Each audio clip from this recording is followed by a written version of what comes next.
안녕하시죠? 어떤 구독자분의 조언이 있었기에 이번 편부터 낭독 속도를 살짝 늦추다 보니 영상 길이가 약간 길어졌습니다만 듣기에는 좀 더 편안하지 않을까 싶습니다. 들어가기 전에 구독과 좋아요도 부탁드리겠습니다. 시작합니다. 제10장 당연히 내가 누려야 할 부자가 될 권리. 돈을 신격화해서는 안 된다. 돈은 하나의 상징일 뿐이다. 진정한 부는 내 마음속에 있다는 걸 명심하라. 나는 균형 잡힌 삶을 살기 위해 태어났다. 이는 균형 잡힌 삶을 사는데 필요한 돈을 전부 얻을 수 있음을 뜻하기도 한다. 나는 부자가 될 권리를 타고났다. 풍요롭고 행복하며 빛이 나고 자유로운 삶을 영위하려고 이 세상에 왔다. 그러므로 풍요롭고 행복하며 번영하는 삶을 살기 위한 돈도 갖게 되어 있다. 나는 영적, 정신적, 물질적으로 성장하고 발전하기 위해 삶을 부여받았다. 모든 잠재력을 충분히 개발하고 표현할 권리가 있으며 그러한 권리는 다른 사람에게 양도할 수 없다. 아름답고 고급스러운 것으로 주위를 둘러쌀 능력도 있다. 잠재의식이 주는 부를 누릴 수 있는데 왜 현실에 안주하려 하는가? 이 장에서는 돈과 친구가 되는 법을 배울 것이다. 일단 돈과 친구가 되면 원하는 것뿐만 아니라 그 이상을 가질 수 있다. 정말로 부자가 되고 싶은지 스스로 의심하거나 부자가 되고 싶다는 마음을 부끄럽게 생각하지 말자. 더 충만하고 행복하며 멋진 인생을 살고 싶기에 돈을 갈망하는 것뿐이다. 부자가 되고 싶은 마음은 당연한 것이고 우주적 원리에 따르는 것이다. 부는 단순히 좋은 걸 넘어 아주 좋은 것이다. 돈은 상징이다. 돈은 교환의 상징이다. 돈은 자유뿐만 아니라 아름다움과 세련됨, 풍요로움과 고급스러움을 상징한다. 한 국가의 경제가 얼마나 튼튼한지를 나타내는 상징이기도 하다. 혈액순환이 원활할 때 신체가 건강한 것처럼 인생에서 돈이 막힘없이 순환되어야 재정적으로 튼튼하다고 볼 수 있다. 사람들이 돈을 금고에만 넣어두고 꽉 쥐고 있으려 하고 돈이 새나갈까 걱정만 하면 재정 상황은 병든다. 일종의 상징인 돈은 수세기 동안 여러 형태로 존재했다. 금, 은, 소금, 구슬, 장신구 등 생각할 수 있는 거의 모든 것이 돈으로 기능했다. 고대에는 사람들이 가진 양과 소의 수에 따라 재산의 규모가 결정되기도 했다. 현대에 들어서는 화폐나 기타 금융상품이 재산을 가늠하는 척도가 되었다. 그 이유는 분명하다.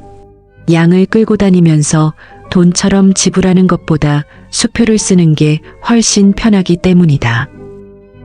부자가 되는 왕도. 일단 잠재의식의 힘을 이해하면 영적, 정신적, 경제적으로 부자가 되는 왕도로 가는 지도를 얻은 셈이다. 마음의 법칙을 제대로 배운 사람이라면 무엇을 원하고 무엇을 원치 않는지 명확하게 알고 있다. 경제위기, 주식시장의 변동, 경기 침체, 파업, 인플레이션, 심지어 전쟁이 난다고 해도 결코 부족함이 없을 것이다. 왜냐하면 잠재의식에 부의 아이디어를 전달했기 때문이다. 언제 어디서나 잠재의식이 필요한 것을 가져다 줄 것이고 삶에서 돈이 막힘없이 흐르며 언제나 넉넉할 것이다. 그렇게 잠재의식에 명령하자 그대로 이루어졌다. 하룻밤 사이에 경제가 무너져 모든 재산이 종이장이 될지라도 계속해서 부를 끌어들일 것이다. 또한 경제위기를 큰 어려움 없이 극복할 것이고 오히려 위기 상황이 더 큰 이익을 위한 기회가 될 가능성도 있다. 부를 비난하면 부가 도망간다. 이 장을 읽으면서 나는 지금보다 더 많은 돈을 벌 자격이 있어 라고 생각할지도 모른다. 대부분이 그런 생각을 한다. 정말 그런 자격이 있을지언정 실제로 더 많은 돈을 벌지는 못한다. 이런 사람들이 돈을 더 많이 벌지 못하는 가장 큰 이유는 조용히 또는 공공연히 돈이 나쁘다고 비난하기 때문이다. 돈을 더럽다고 하거나 자녀와 친구들에게 돈을 사랑하는 것이 모든 악의 뿌리입니다라고 디모데전서 6장 10절을 인용해 말한다. 가난에 청빈의 미덕이 있는 것처럼 포장하여 은근슬쩍 잠재의식으로 보내는 것도 이에 한몫한다. 이러한 무의식적인 사고 패턴은 어린 시절 경제교육을 잘못 받았거나 성경을 잘못 해석했기 때문이다. 파산했지만 뭐 괜찮습니다. 돈을 좋아하지 않거든요. 돈은 모든 악의 뿌리입니다. 한 남성이 내게 다가와서 이같이 말했다. 이 말은 혼란스럽고 신경증적인 생각을 반영한다. 돈에 관한 이상한 믿음이나 미신을 마음속에서 지워버려라. 돈이 악하다거나 더럽다고 생각하지 마라. 도망가라고 돈에 발을 달아주는 꼴밖에 안 된다. 비난하거나 비판하는 대상을 결코 끌어당길 수 없다. 사기꾼이 아니면 돈을 많이 벌 수 없다라는 말을 분명 들어본 적 있을 것이다. 이렇게 생각하고 말하는 사람은 일반적으로 재정난에 시달리는 경우가 많다. 아마도 자신보다 더 성공하거나 돈이 많은 친구를 보며 씁쓸해하거나 배가 아팠을 수도 있다. 그렇다면 이 사람은 사서 고생하고 있다. 친구들에게 품은 부정적인 생각처럼 부를 비난하면 번영과 부가 도망가 버린다. 자신을 비난하는 사람과 시간을 보내고 싶어 하는 사람은 없다. 부도 마찬가지다. 이런 사람은 자신이 원하는 것을 제 손으로 내쫓고 있다. 이 사람은 두 가지 모순된 방법으로 기도를 하고 있다. 한편으로는 부가 나에게 흘러들어오면 좋겠다라고 말하면서도 다른 한편으로는 저 친구가 번 돈은 더럽고 악하다라고 말한다. 이러한 모순은 가난과 비참으로 향하는 도로의 이정표와도 같다. 그러니 다른 사람이 부자가 됐다면 함께 기뻐하도록 특별히 신경을 써야 한다. 돈이 유일한 목표가 되어서는 안 된다. 돈만을 사랑하면 균형이 한쪽으로 치우쳤거나 조화롭지 않은 것이다. 나는 힘과 권위를 슬기롭게 사용하기 위해 태어났다. 어떤 사람들은 권력을, 다른 사람들은 돈을 갈망한다. 돈에만 신경 쓰고 내가 원하는 건 오로지 돈이야. 돈을 모으는데 모든 노력을 기울이겠어. 중요한 건 돈밖에 없어 라고 말한다면 돈을 벌고 재물을 모을 수는 있겠지만 과연 무엇을 위해 사는가? 이는 균형 잡힌 삶을 살기 위해 이 세상에 태어났다는 사실을 감쪽같이 잊어버린 것이다. 나는 마음의 평화, 조화, 사랑, 기쁨, 그리고 온전한 건강에 대한 굶주림도 채워야 한다. 그런데도 돈을 유일한 목표로 설정했다면 잘못된 선택을 한 것이다. 아마 돈만 있으면 된다고 생각했겠지만 각고의 노력을 기울인 끝에 돈이 전부가 아니라는 사실을 깨달을 것이다. 임종을 앞두고 돈을 버는데 시간을 더 보냈으면 좋았을걸 하고 후회하는 사람은 단 한 명도 없다. 나는 숨겨진 재능을 진정으로 표현하고 삶에서 자신이 있어야 할 곳을 찾으며 다른 사람의 안녕과 성공에 이바지함으로써 기쁨과 미학을 느끼길 원한다. 잠재의식의 법칙을 배우면 수십억 아니 수백억을 손에 넣을 수 있을 뿐더러 마음의 평화와 조화, 온전한 건강을 누리고 표현할 수 있다. 가난은 마음의 병이다. 가난은 미덕이 아니다. 다른 정신질환처럼 일종의 마음의 병이다. 만약 몸이 아프다면 뭔가 문제가 생겼다는 걸 깨닫고 도움을 구하거나 병을 치료하기 위해 노력할 것이다. 마찬가지로 삶에 충분한 돈이 흐르지 않는다면 근본적으로 뭔가가 잘못되었다는 신호다. 내면에 있는 생명의 원리는 성장과 발전을 향해 나아가며 삶을 더 풍요롭게 만들려고 한다. 우리는 누추한 집에서 누더기 차림으로 배를 고르려고 이 세상에 태어난 게 아니다. 행복하고 번영하며 성공하기 위해 이 세상에 왔다. 실생활에서 돈을 늘리는 방법은 간단하다. 다음 학원을 하루에도 여러 번 반복하면 된다. 돈이 좋습니다. 돈을 사랑합니다. 나는 현명하고 건전하며 분별력 있게 돈을 사용합니다. 돈이 내 삶에서 끊임없이 순환하고 있습니다. 기쁜 마음으로 돈을 풀어주면 놀랍게도 몇 배가 되어 다시 나에게 돌아옵니다. 돈은 좋고 또 좋은 것입니다. 눈사태처럼 돈과 풍족함이 쏟아집니다. 나는 선한 목적으로만 돈을 사용합니다. 행복하고 마음이 풍요로워짐에 감사합니다. 과학적으로 사고하는 사람이 돈을 바라보는 관점. 금이나 은, 납, 구리, 철 광맥을 땅속에서 발견했다고 치자. 이런 광맥을 악하다고 사람들에게 말하겠는가? 당연히 아니다. 모든 악은 인간의 무리애와 무지, 그릇된 삶의 해석과 잠재의식의 오용에서 비롯된다. 돈은 그저 상징이다. 그래서 납이나 주석 같은 광물을 교환의 수단으로 사용했다. 20세기 초 미국은 다임과 쿼터를 은으로 만들었다. 두 동전의 가치는 각각 10센트와 25센트에 해당한다. 시간이 지난 후 정부는 더 저렴한 금속으로 동전을 주조했다. 하지만 쿼터 하나를 만드는데 드는 금속의 값어치가 25센트가 되지 않더라도 쿼터가 25센트라는 건 불변이다. 물리학에서 두 금속 간의 차이를 만들어내는 건 원자를 도는 전자의 수와 종류다. 금속에 흐르는 전자의 흐름을 바꾸면 어느 한 금속을 다른 금속으로 바꿀 수 있다. 비금속을 금으로 바꾸려는 연금술사의 꿈에 한 발짝 더 다가간 것이다. 여기서 하려는 이야기는 금이 납보다 더 선하거나 악한 게 아니라는 것이다.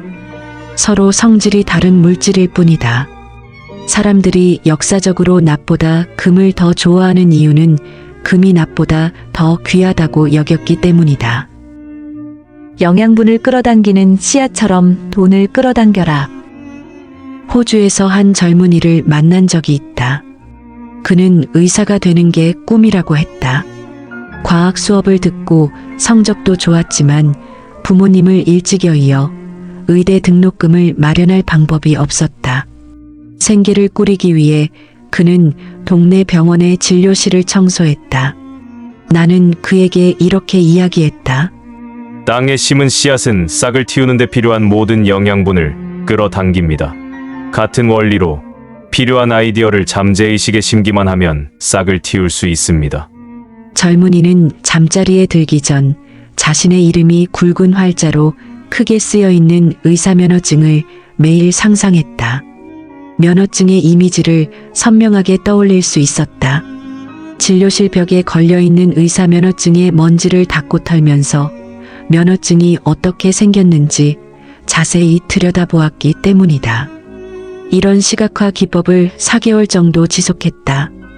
그러던 어느 날 젊은이가 청소한 진료실을 쓰는 의사가 그에게 다가와 혹시 보조로 일할 생각이 있는지 물었다.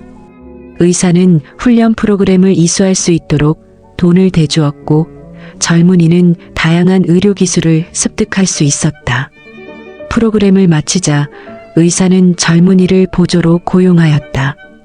의사는 젊은이의 명석함과 결단력에 감명받아 나중에 젊은이가 의과대학에 입학하도록 도왔다. 오늘날 이 젊은이는 캐나다 몬트리올에서 의사로서 명성을 떨치고 있다. 젊은이가 성공한 이유는 끌어당김의 법칙을 이해하고 잠재의식을 올바르게 사용하는 법을 익혔기 때문이다.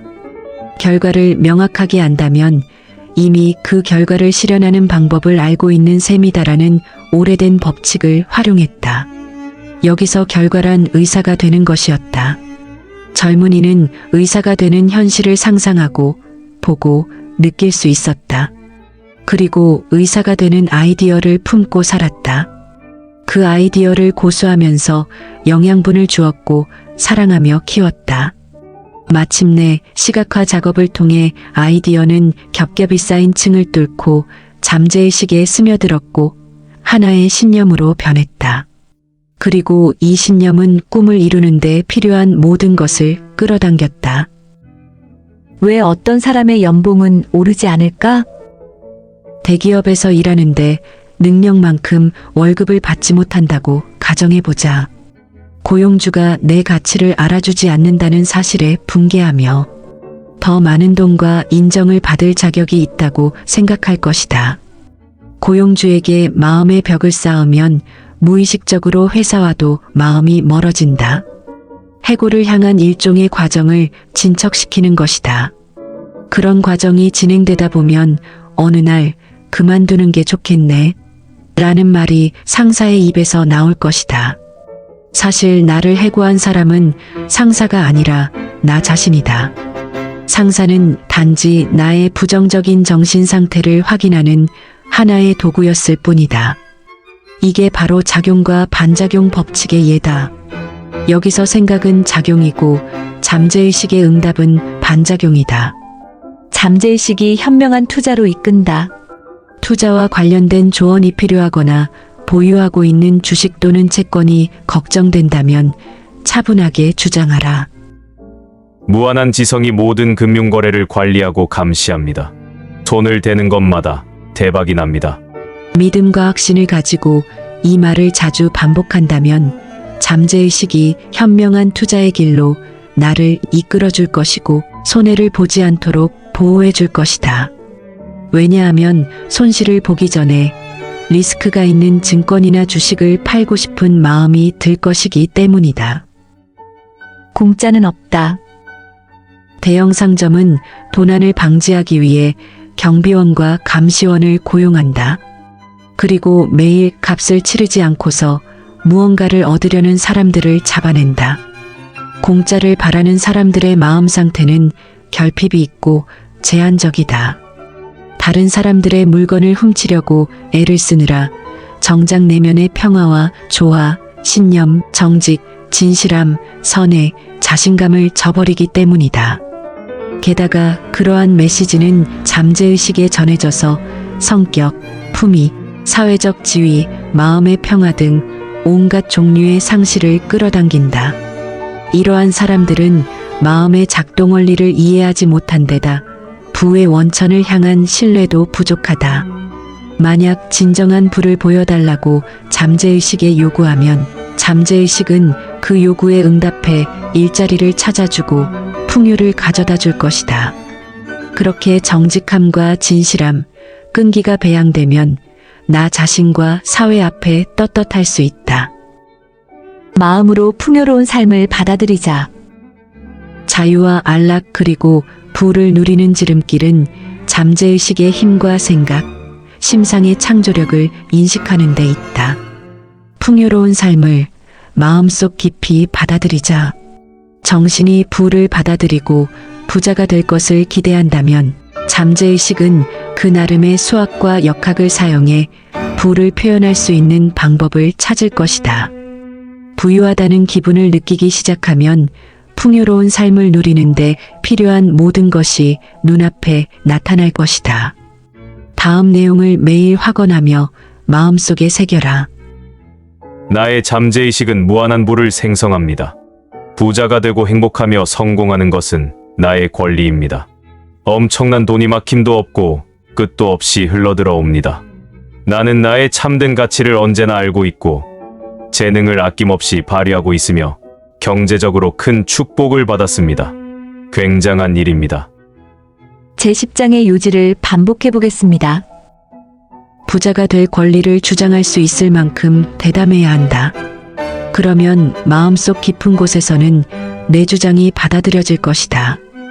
입에 풀칠할 수 있을 정도의 부를 원하는 게 아니다. 하고 싶은 걸 원할 때 다 할 수 있을 정도의 돈을 원하는 것이다.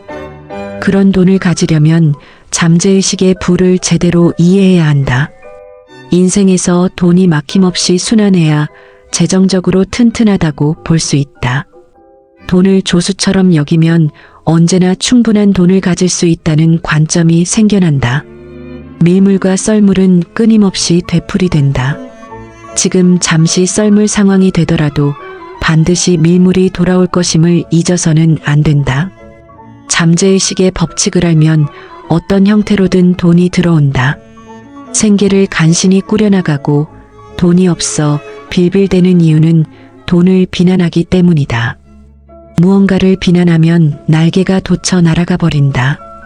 돈을 신격화해서는 안 된다. 돈은 하나의 상징일 뿐이다. 진정한 부는 내 마음속에 있다는 걸 명심하라. 나는 균형 잡힌 삶을 살기 위해 태어났다.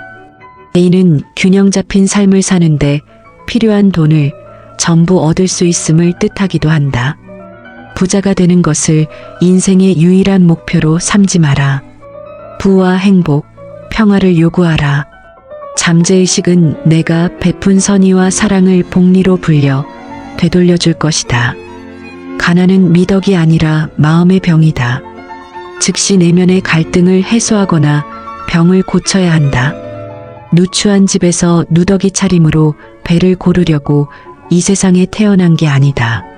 나는 더 풍요로운 삶을 살기 위해 이 땅에 내려왔다. 절대 더러운 부자라든가 돈을 경멸한다라고 말하지 마라. 비판하는 대상은 잃기 마련이다. 돈은 그 자체로는 좋지도 나쁘지도 않다. 하지만 좋다고 생각하면 좋고 나쁘다고 생각하면 나쁘다. 돈이 좋다. 현명하고 건전하며 분별력 있게 돈을 사용한다. 기쁜 마음으로 돈을 풀면 수천 배가 되어 돌아온다라고 자주 반복하라. 땅에 묻힌 철, 구리, 납, 주석이 악한 게 아닌 것처럼 돈도 악하지 않다. 모든 악은 인간의 무지와 잠재의식의 오용에서 비롯된다. 최종 결과를 마음속에 그려보면 잠재의식이 응답하여 마음속에 그린 내용을 실현해 줄 것이다. 공짜를 바라지 마라. 세상에 공짜는 없다. 모든 건 기브 앤 테이크다. 만약 목표와 이상, 사업 등에 집중하면 잠재의식이 나를 지지해 줄 것이다. 부자가 되는 열쇠는 잠재의식에 부의 아이디어를 새겨 넣어 잠재의식의 법칙에 따라 작동하도록 하는 데 있다.